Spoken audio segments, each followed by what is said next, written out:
వాళ్ళు చెప్పిందే వినాలా, వీళ్ళు చెప్పిందే వినాలా, అటు పోకూడదు ఇటు పోకూడదు అనే భయభ్రాంతులకు గురి చేస్తున్న ప్రాంతం ఈ వాళ్ళు వీళ్ళు అంటున్నారు. ఎవరు ఇంటికి వాళ్ళు మాట్లాడినాం.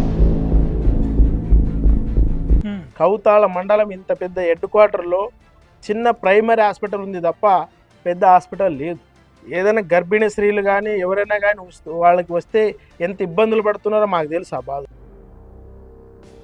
ప్రభుత్వంలో ఉన్నారు, వాళ్ళు ఆపేసినారు. ఆపేసినారు. ఎందుకు మేము చేయలేదు, వాళ్ళు చేసే వాళ్ళకి పేరు. గతంలో బీజేపీ పార్టీకే రాజీనామా చేశారు 1 year. బీజేపీ పార్టీకి కూడా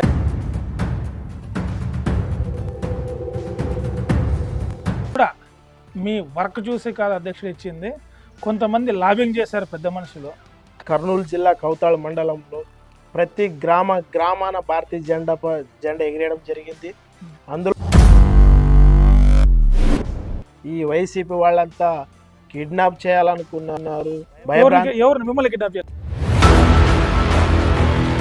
భాగంగా బద్నాల్ గ్రామం ఒకటి, అక్కడ కూడా ఏకగ్రీవం చేయాలి, అయిపోయింది, నామినేషన్ వేసేవాళ్ళే లేరు అని డిక్లేర్ చేసినారు. మీకెందుకు అంత పట్టు? మీరు కౌతాళం కదా, ఆడపై 14లోనే చేయాల్సిన అవసరం. మా మండలం కదా, మా మండలంలో ఎందుకు ఒక గ్రామానికి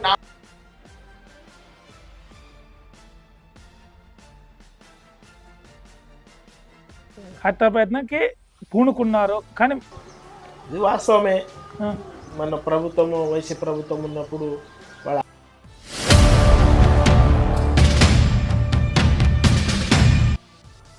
ఇంత ఫ్యాక్షన్ వేలో ఎదుర్కోవడం మీకు అవసరమా? అన్యాయానికి ఎదురు నిలబడదు, అరాచకానికి ఎదురు నిలబడదు. పార్టీ గురించి ఇంత గొప్పగా చెప్తున్నారు. అప్పుడు మోసం చేసి తిరుపతికి చెందిన ఒక వ్యక్తికి ఇచ్చిందంట, జల్లి మధుసూదన్ గారికి. మరి అప్పుడు మీ పార్టీని మీరు ఇంత మోస్తున్నారు కదా, దీనికి ఏం సమాధానం చెప్తారు? భారతీయ జనతా పార్టీ రాఘవేంద్ర రెడ్డి గారు మీకు లక్షల్లో ముట్ట చెప్పారంట. భారతీయ జనతా పార్టీకి ఏం మేలు చేశారు? రోజు నుంచి ఈ రోజు వరకు కూడా టీడీపీ కానీ జనసేన కానీ కలిస్తే తప్ప ఈ జిల్లాలో మీ బలం లేదు. బలం లేదని ఎవరో చెప్తే లేదు కదా. మా బలం లేకపోతే మరి జిల్లాలో కూడా ఎంపీటీసీ గెలిచిన తీసి అనుకుంటారు. జిల్లాలో ఏదైనా కావచ్చు, ఏదైనా సాధ్యమే, పోరాడితే ఏదైనా సాధ్యము.